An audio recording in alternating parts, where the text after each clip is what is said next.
Üdvözlök mindenkit! Előadásom főszereplője Vértes Marcell, azaz Marcel Vertes, egy kivételes művész, akinek gazdag életműve hűen tükrözi azt a teljességet, ahogy élt. Francis Carco, francia író jegyezte meg egyszer róla. Vértes a világ legszellemesebb, legkedvesebb és legelragadóbb férfi típusát, a magyar intellektuelt képviseli.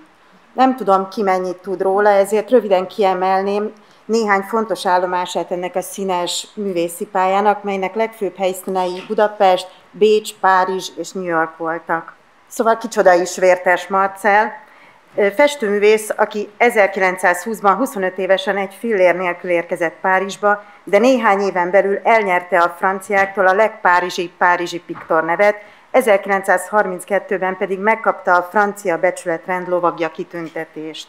Grafikus, aki litográfiáival, különleges kispéldányszámban megjelent albumaival meghódította a világot, többek közt Carco, Colette, Zola Verlaine és Apollinaire műveihez készített illusztrációkat. Ügyes karikaturista, aki 17 évesen már rendszeresen rajzolt Korda Sándor lapjába, akivel később több filmben is együtt dolgozott, és akinek díszlet- és jelmeztervező karrierjét köszönhette.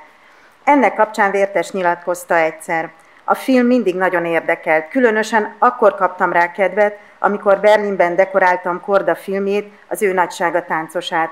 Akkor én valahogy tanácsadója voltam Kordának, mint a francia dolgok ismerője. Egy kissé rendező lettem ezáltal.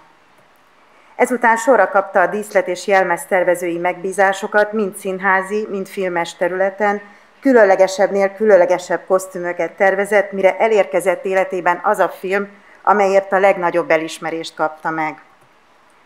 Amellett, hogy az a megtiszteltetés érte, hogy kedves festőjének, Toulouse-Lautrecnek kölcsönözhette rajztudását, a Moulin Rouge című filmben 2 Oscar-díjat is elhozott a film díszlet- és jelmezterveiért. Ide vonatkozó érdekesség, hogy Párizsba érkezésekor, mikor még nagyon szegény volt, sikerült egy rajzát komoly pénzért eladnia, mivel a vevője azt Toulouse-Lautrec művének tartotta. Életének korai magyarországi időszakáról, pályájának indulásáról, a filmmel való kapcsolatának kezdeteiről viszonylag keveset tudunk, így mostani kutatásaim során elsősorban erre a korszakára fókuszáltam. Első körben a leghíresebb forráshoz, az önéletrajzi kötetéhez nyúltam. Ám a francia nyelven megírt, majd halála után magyarul is megjelent, szépirodalmi igénnyel megírt mű, rengeteg rajzzal és szubjektív szempontok alapján kiválasztott történettel, jó alap, remek olvasmány, de az életrajzkutatónak feladja a leckét. Igazi rejtvényfejtés, minthogy alig említ benne konkrét neveket, helyeket, s a kronológiával is lezseren bánik, így csak elrejtett utalásokból, későbbi nyilatkozataiból, vagy mások visszaemlékezéseiből lehetett összerakni Magyarország életének fontosabb állomásait, beazonosítani a számára fontos személyeket. Újpesten született 1895-ben egy többgyermekes kereskedő családba. Gyerekkorában annyira elbűvölte Blériot repülőtudománya, hogy úgy döntött, repülőgéptervezéssel akar foglalkozni, s technikumba iratkozott. Ám ebből hamar kiábrándult, s Nelly nővére javaslatára a művészetek, azon belül is a festészet felé fordult. Megpróbálkozott a szépművészeti főiskolára is bejutni, ám ez akkor még nem sikerült neki. Ekkor még csak 16 éves volt, és ez az ifjú ezután kezdett művészkávéházakba járni, hogy a nagyoktól elleshesse, amit csak lehet. Az első nyomtatásban is megjelent rajzának történetét Molnár Jenő, a Borszem Jankó című élclap felelős szerkesztőjének elmondásából ismerjük. 1912. áprilisában egy borzas, csupaszképű, sovány cvikkeres kamasz lépett be a Rákóczi úti Balaton kávéházba, ahol akkoriban a Borszem Jankó gárdája tanyázott. Bemutatkozott Molnár Jenőnek, és egy szerény kis rajzot nyújtott át neki, látható a képen. A szerkesztő megkérdezte, hogy van-e vicc hozzá, mire a fiatalember azt válaszolta, hogy nincs. A rajz a következő számban megjelent, amihez a lap egyik munkatársa írt szöveget, egy kis házi tréfát engedve meg magának. A lap megjelenése után dúlt arccal állított be Molnárhoz az ifjú Vértes, sérelmezve, hogy a nevével vicceltek, hiszen, amit a tréfáskedvű munkatárs nem tudhatott, eredetileg őt is Weissnek hívták.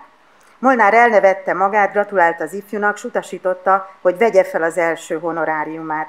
Ettől fogva rendszeresen foglalkoztatta, meglátva benne a lehetőséget.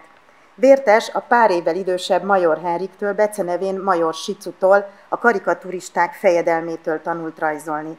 Az ifjú Marcell cserébe biliárdozni tanította mesterét a Balaton kávéházban. Major, a fejek mestere, a játékhoz használt kék krétával vázolta fel a palatáblára az emberi arc felépítését. Mindketten jó tanároknak és kiváló tanulóknak bizonyultak, életre szóló barátság alakult ki közöttük.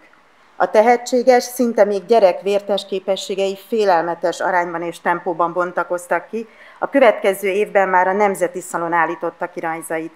Barátjával ketten képviselték a megújult, franciásan könnyed és elmés, mégis budapestien eredeti karikatúra művészetet. Pályája kezdetén mindjárt több újságnál is kapott állandó megbízást. Az egyik a Fidibus volt, amelynek a szellemes disznókodás határozta meg a műfaját, és a legjobbtól újírók írtak bele. Az első rajza rögtön címlapon jelent meg 1912. augusztusában, ám otthon nem dicsekedhetett el vele, mert akkoriban még nem volt szabad neki ilyen jellegű újságot olvasni. Amikor végül kiderült otthon, hogy rajzai jelennek meg itt-ott, többek közt a Fidibusban is, apja sokkal jobban fogadta a hírt, mint azt Marcell korábban gondolta. Sőt, egyik pikáns rajzát, ami a másik oldalon látható, melyet Vértes leírása alapján sikerült is megtalálnom, az apja tárcájában hordta, és előszeretettel mutogatta hölgytársaságban. Vértes Marcell minden bizonnyal a Balaton kávéházban ismerkedett meg a nála mindössze 2 évvel idősebb, 18 éves Kellner László Sándorral, aki Korda Sándor néven írogatta a független Magyarországba. Kordának sikerült meggyőzni egy naív, fiatal nyomdászt a film halhatatlanságáról, és egyik napról a másikra főszerkesztője lett a maga alapította Pesti Mozi című lapnak, melyben a mozi téma mellett vidám karikatúrák, humoreszkek és versek is helyet kaptak. Olyan szerzőket sikerült megnyernie lapja számára, mint Karinti Frigyes, Gábor Andor, Móricz Zsigmond és Somlyó Zoltán.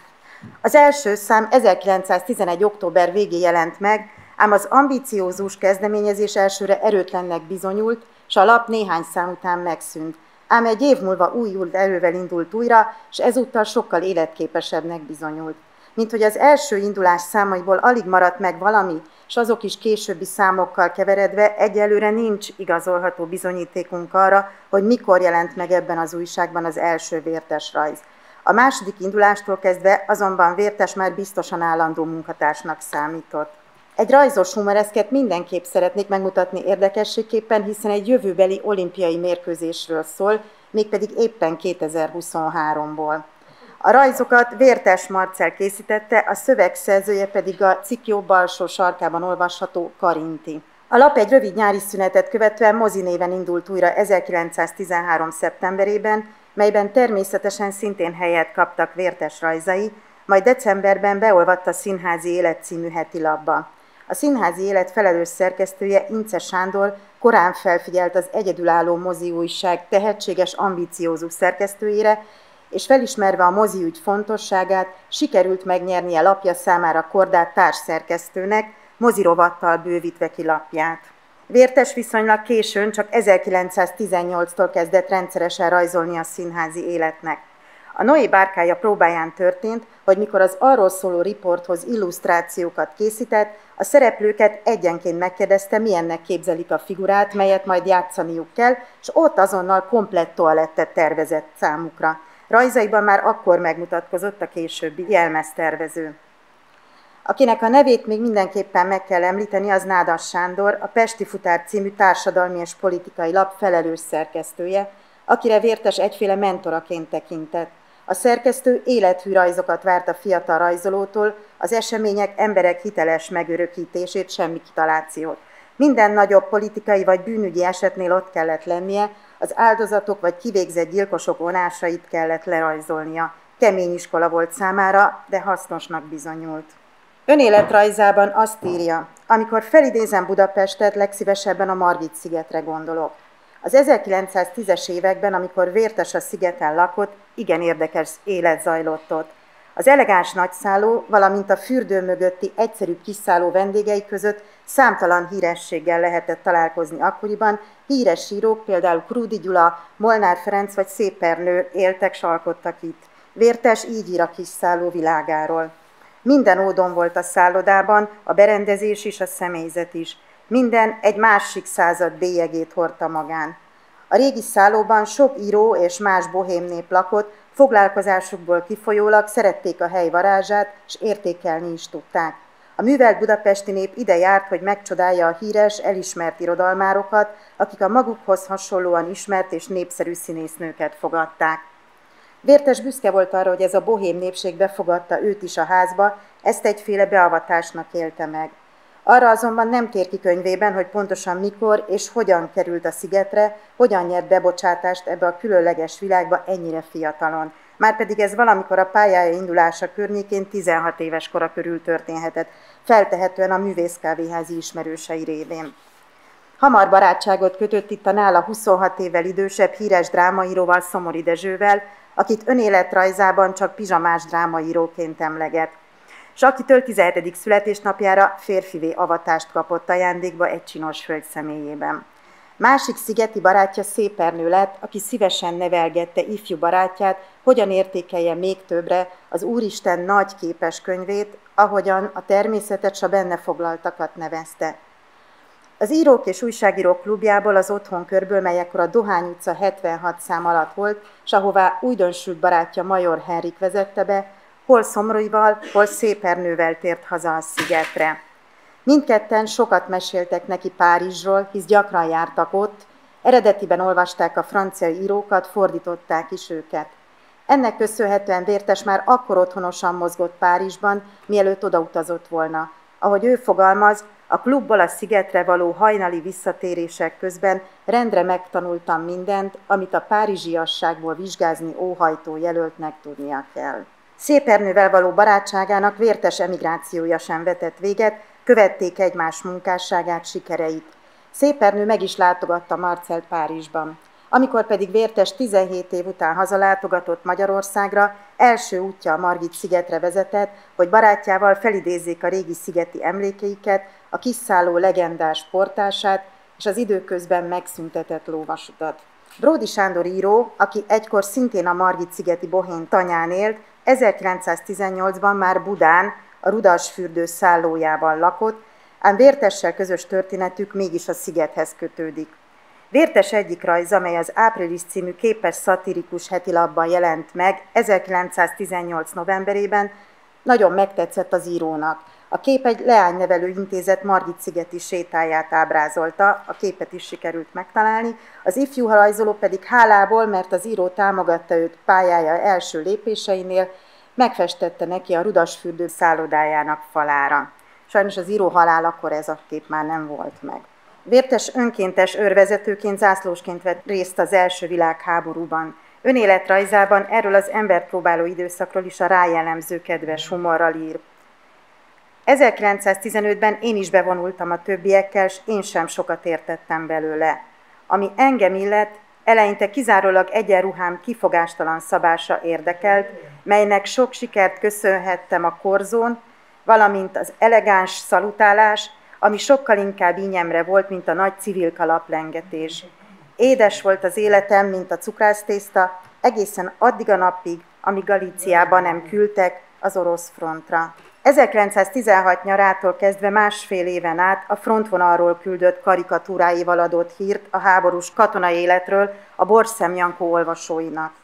A második hadseregnél működő művészcsoporthoz került Barta Albert ezredes, a későbbi hadügyminiszter vezérlete alá. Más visszaemlékezéséből tudjuk, hogy Vértest itt is megtalálta egy testhez álló feladat. Radzivilovban a Szitává lőtt hercegi kastély dísztermét kellett septében rendbehozni, és kidekorálni a hadsereg parancsnokának, Böhm Ermolli vezérezredes érkezésére. A frissen meszelt falakra Vértes rajzolta fel villámtempóban a kétszeres életnagyságú alakokat, melyeket festőtársai töltöttek ki színekkel. A sajátságos freskók láttán a parancsnok összehúzott szemmel csak annyit kérdezett. Is das ein Bordell? Ez egy bordélyház?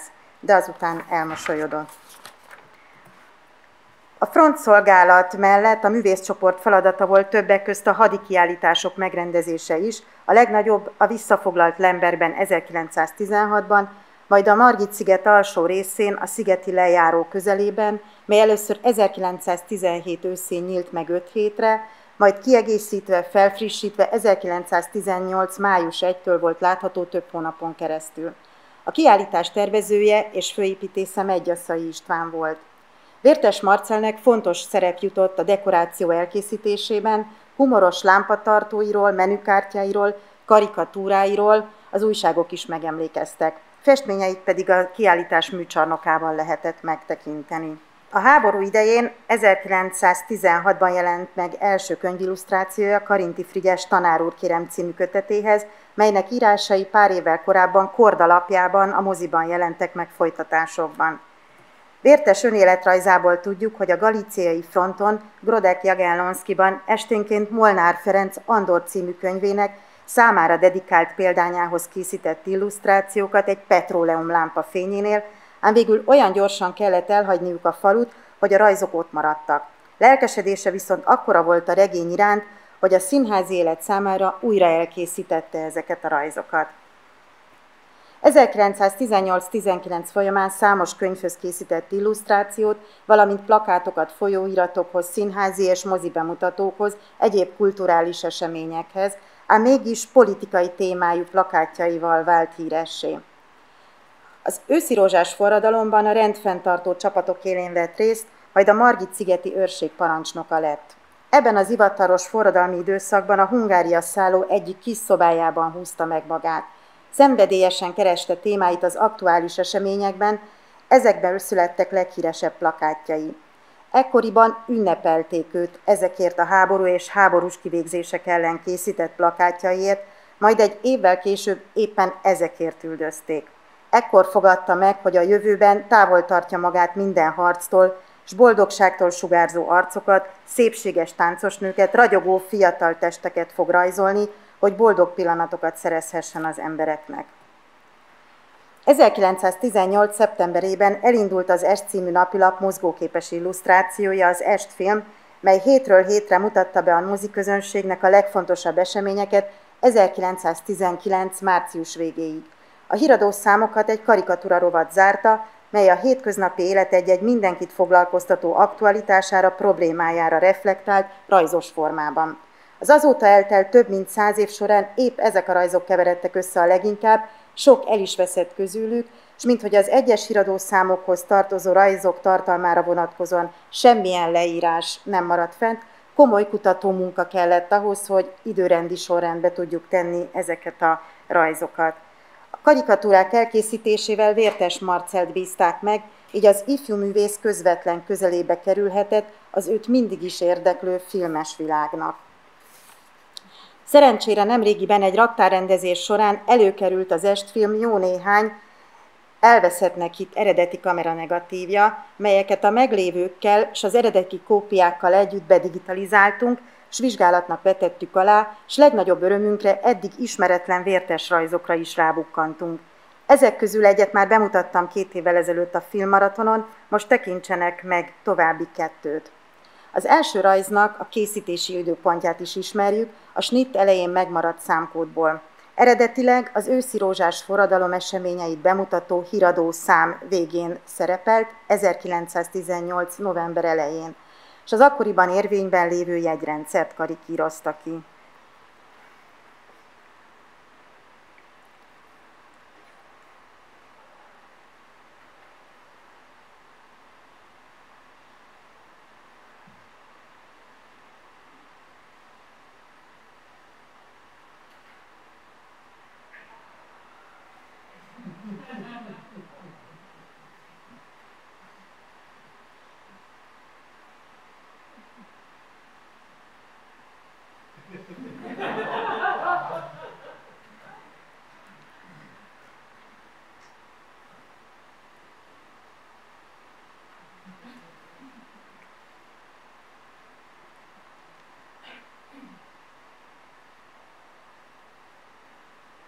A második rajz a szesztilalom enyhítése idején készült, ám a pontosabb időpont meghatározásához még további kutatásra van szükség.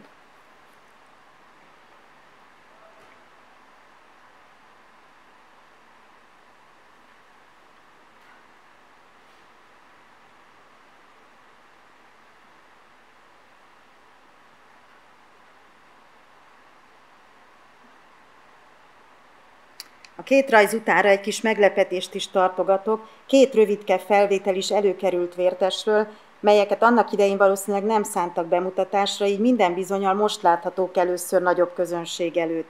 Közülük az első, közvetlenül a most látható Nincsen szesztilalomrajz felvétele után készült, a második kissé alul exponált felvételt a nemrégiben előkerült kameranegatívok között találtuk, de egyelőre semmi konkrétabbat nem tudunk róla.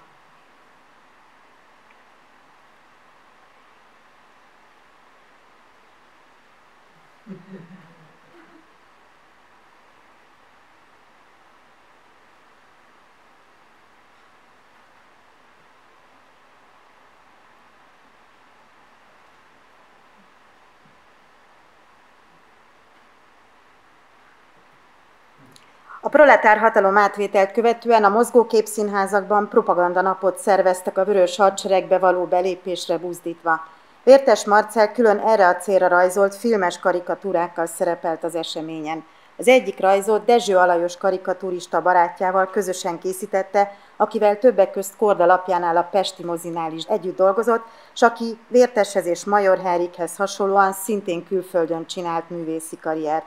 Vértes a Tanácsköztársaság bukása után először Bécsbe emigrált, majd egy év múlva megérkezett Párizsba. Az ellene kiadott elfogató parancsot, a magyar nemzet és magyar állam megbecsülése ellen irányuló büntette miatt az ügyészség csak 13 évvel később, 1932-ben vonta vissza, mikor Vértes már világhírű rajzoló és festőművész volt.